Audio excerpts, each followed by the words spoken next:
Assalamualaikum warahmatullahi wabarakatuh. Baiklah, di sini saya akan menceritakan sedikit tentang artikel yang telah saya submit pada Seminar Nasional Biologi 2021 dengan berjudul Pengaruh Perbedaan Masa Inkubasi Terhadap Perkembangan Embrio Gallus domesticus.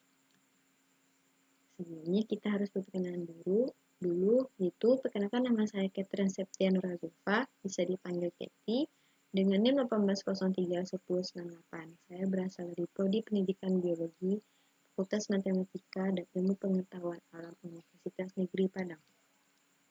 Nah, artikel ini dilatar belakangi dengan setiap makhluk hidup akan mengalami masa pertumbuhan dan perkembangan.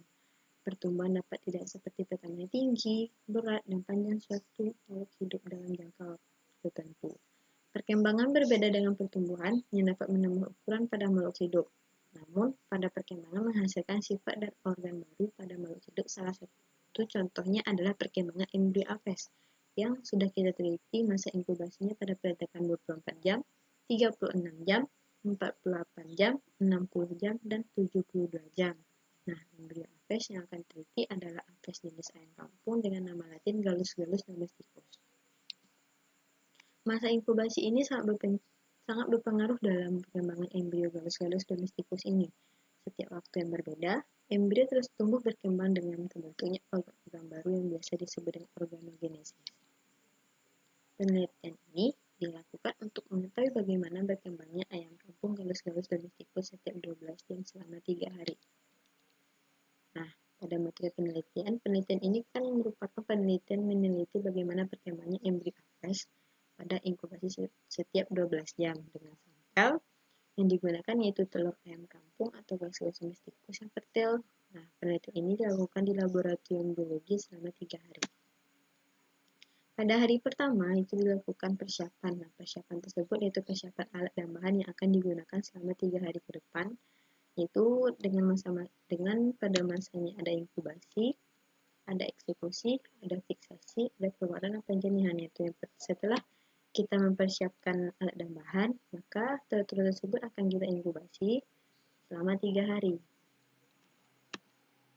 Nah, selanjutnya kita beralih kepada proses eksekusi. Nah, pada proses eksekusi ini terjadinya pemecahan cangkang dan penuangan telur ke kaca alloy. Selanjutnya yaitu pemisahan antara yolk dengan embrio dan pemberian kertas saring pada embrio.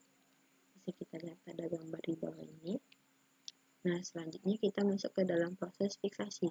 Proses fiksasi tersebut kita menggunakan larutan Boeing.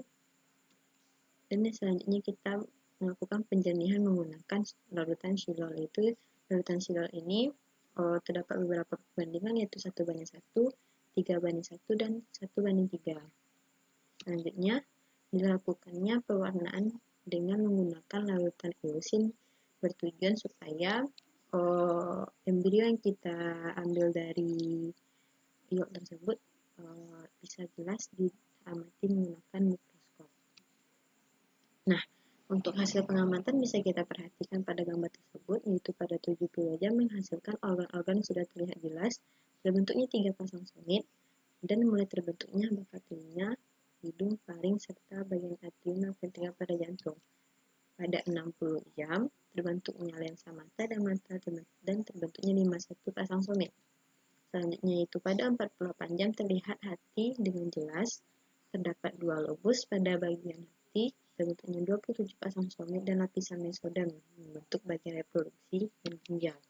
Selanjutnya itu pada 36 jam terbentuknya bakal otak, terbentuknya 15 pasang somit, terjadinya proses pertumbuhan pembuluhan darah dari atau endometrium telah berkembang menjadi usus besar.